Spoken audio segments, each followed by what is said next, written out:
Fala pessoal, hoje eu vou conversar com o Celso Foster, executivo do ramo de publicidade.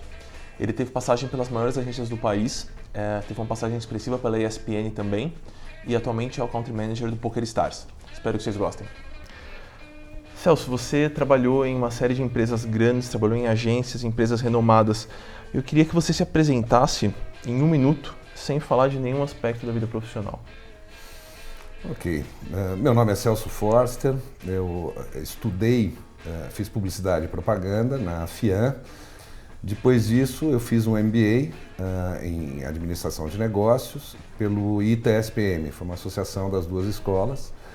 Sou uma pessoa que adoro andar de moto, adoro andar de Jeep, eu tenho um Jeep 51, onde eu faço minha trilha. Eu tenho uma chácara e tem regiões boas para fazer trilha de Jeep, então de vez em quando eu volto coberto de barro. Adoro ler, gosto de música, tenho dois filhos, um na faixa de 28 anos, outro com 32 anos, e portanto eu tenho que acompanhar o ritmo deles também e sou bastante cobrado por conta disso. Esse é o Celso. Então, um pouquinho rápido, você me pediu um minuto, não sei se passou, mas é por aí. Você me contou um pouquinho que você estudou na SPM e no ITA, você citou agora.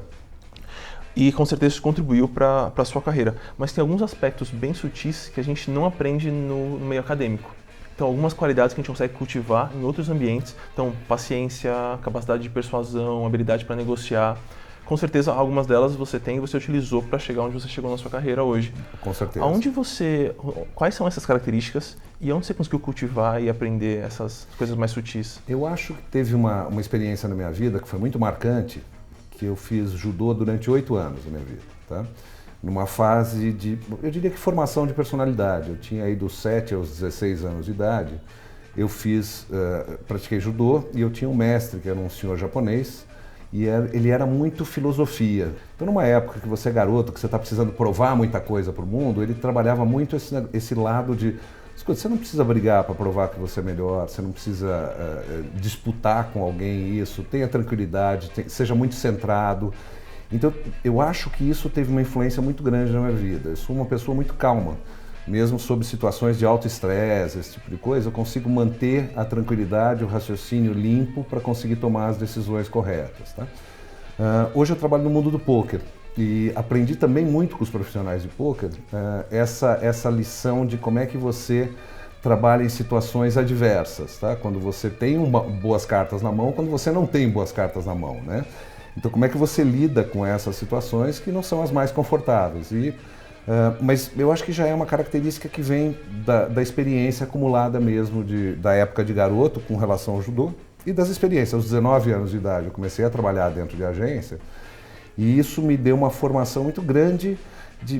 Comecei como assistente de mídia, depois fui para a área de atendimento dentro de agência, onde eu me desenvolvi bastante, chegando à posição de vice-presidente de atendimento tanto dentro da Young quanto dentro da Thomson. Então eu tive que trabalhar com esses instrumentos, eu fui aprendendo a lidar com isso, né? Você acha que é uma qualidade presente nesses meios profissionais mais agitados, em agência de publicidade, essas características mais sutis? Você falou que você aprendeu com o judô. Nem todo mundo teve a oportunidade de ter uma escola e um mestre como você teve. Você acha que é uma qualidade bastante presente, esses aspectos mais sutis ou não? Eu acho que não. Eu acho que o que acabou acontecendo com o próprio mercado foi uma certa juniorização, ou seja, quando eu sinto o mercado como um todo, das agências de publicidade, etc.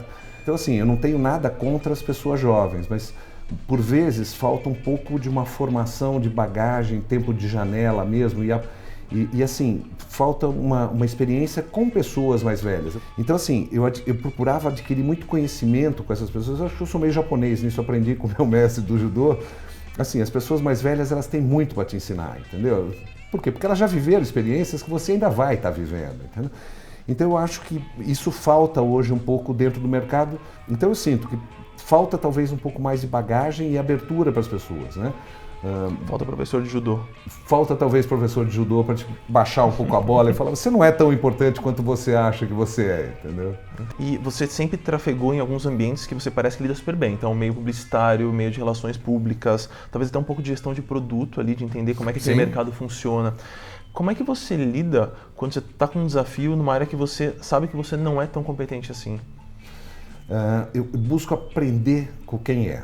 tá? Então, por exemplo, dentro do poker, eu aprendi com os jogadores a entender como funciona a cabeça de um jogador de pôquer. Então eu tento entender o outro lado dessa questão. Sempre vai ter alguém mais experiente.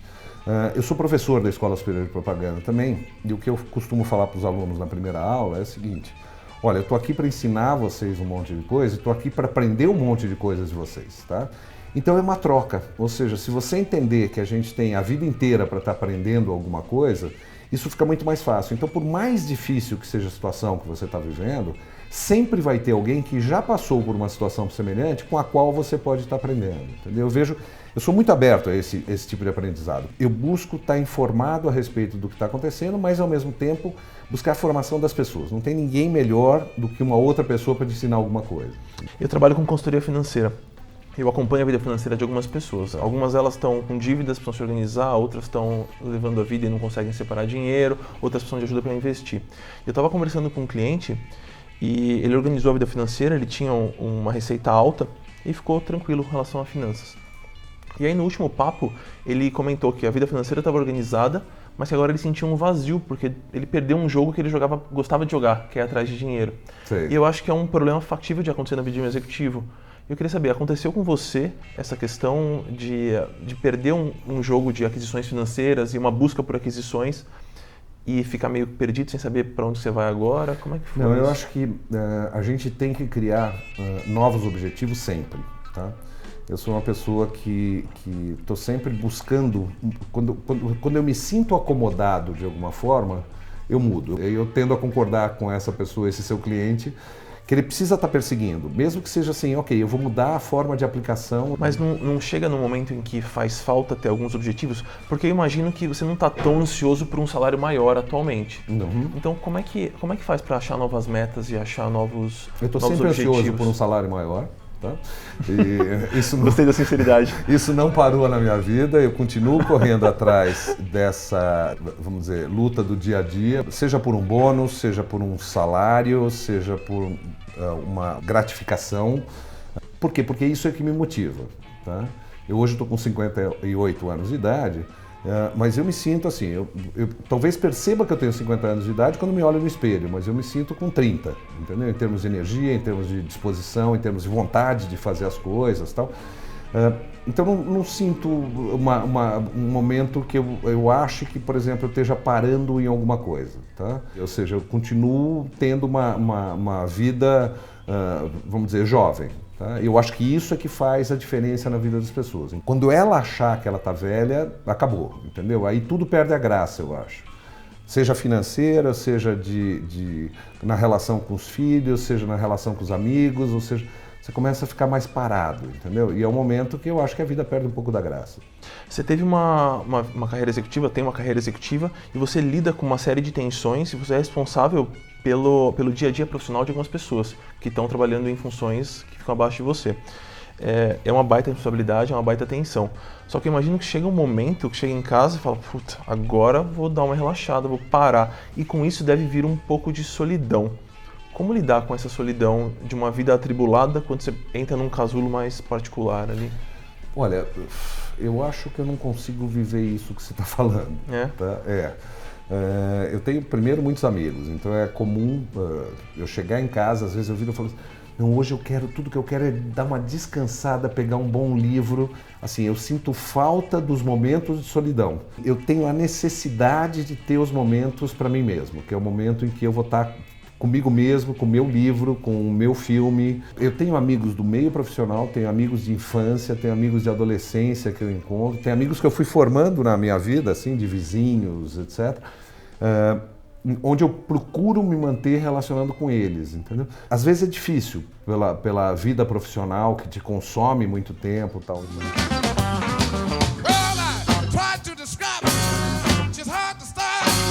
Celso, vou te perguntar um pouquinho sobre a sua família. Você tem 2 filhos hoje e você mora sozinho, como é que é? Como é que foi isso?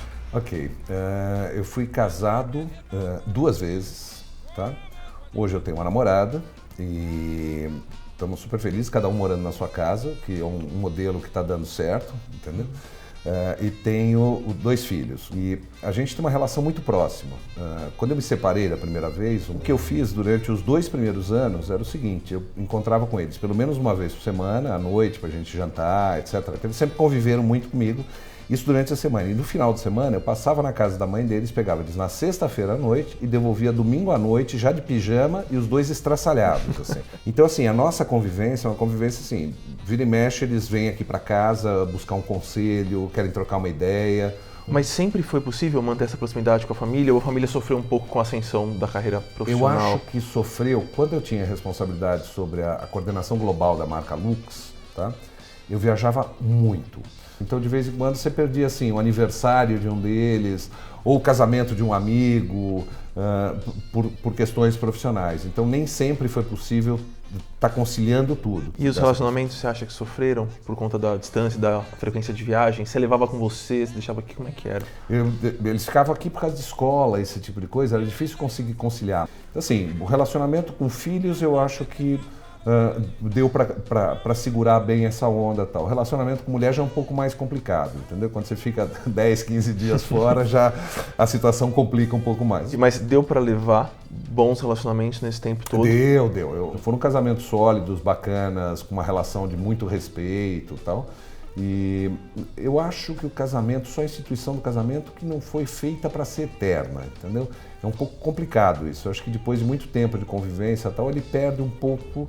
Ou as pessoas investem muito nisso, ou tentam manter, ou aceitar muito que talvez a paixão, etc., tenha apagado um pouco, mas tudo bem, a amizade fica, o carinho fica, etc., e vão levando isso. E às vezes você vira e fala o seguinte: não, talvez seja o momento de eu buscar uma nova relação na vida, né? Nosso tempo aqui é curto, não aqui na entrevista, mas na vida em geral a gente tem que fazer algumas apostas. Então as pessoas vão apostando, eu acho que o casamento é que vai me fazer feliz, eu acho que a minha carreira profissional, a gente vai meio que fazendo algumas. Você deve ter feito quando você era mais jovem, você vai renovando e mantendo essas apostas agora. Você acha que você acertou nas suas apostas de felicidade? Eu diria que talvez eu pudesse ter tirado um pouco o pé do lado profissional, porque eu pisei fundo no acelerador do lado profissional. Mas eu não sei se ele teria mudado muita coisa na minha vida, porque eu sempre fui uma pessoa muito dedicada profissionalmente. E você falou que acelerou um pouquinho demais na vida profissional e que você, se fosse escolher de novo, teria feito um pouquinho diferente. Aonde você teria investido esse esforço e esse tempo, se não fosse na vida profissional? Eu talvez tivesse investido um pouco mais em hobby, assim, de buscar alguma coisa que me desse bastante prazer. Mas não me arrependo, não. Eu acho que eu tive uma vida, e ainda tenho uma vida muito prazerosa, entendeu? E se você tivesse que dar... Tem muita coisa que você deve ter aprendido na vida profissional, claro. Exemplos que você consegue transpor para a vida pessoal, exemplos que se aplicam mais na vida profissional, e você quebrou a cara muitas vezes. Se você tivesse que dar um conselho que levou muito tempo para você adquirir, para você incorporar na sua vida, qual conselho seria esse? Eu acho que a gente falou um pouco a respeito disso, mas é de você enfrentar os teus medos. Sabe assim, eu vejo muitas pessoas com receio virar e falar: eu não sei fazer isso, tá? O não sei fazer isso falta uma palavra na sequência, que é: eu não sei fazer isso agora, tá? A gente tem uma capacidade de aprender tudo na vida. Então, o que eu daria de conselho para alguém é o seguinte: enfrente os teus medos e aprenda a fazer aquilo que você acha que você não sabe fazer. E eu queria falar sobre legado. Como é que você gostaria de ser lembrado? Olha, essa semana aconteceu um negócio muito bacana comigo, tá? Que eu entrei no meu Facebook e de repente tinha uma pessoa que trabalhou comigo na Thomson, que é a Karina, tá? Que talvez assista, quem sabe, o Papo de Homem, mas e a Karina, pois assim, eu queria agradecer a algumas pessoas que fizeram a diferença na minha vida e me fizeram ser o que eu sou hoje, tá? E aí citou o nome da mãe dela, um outro profissional, Celso Forster, e mais 3 outros nomes. Eu virei e falei: pô, há 20 anos, sei lá, 15 anos eu não vejo a Karina. Pô, ela lembrar do meu nome assim é porque realmente de alguma forma eu fiz a diferença na vida dela, entendeu?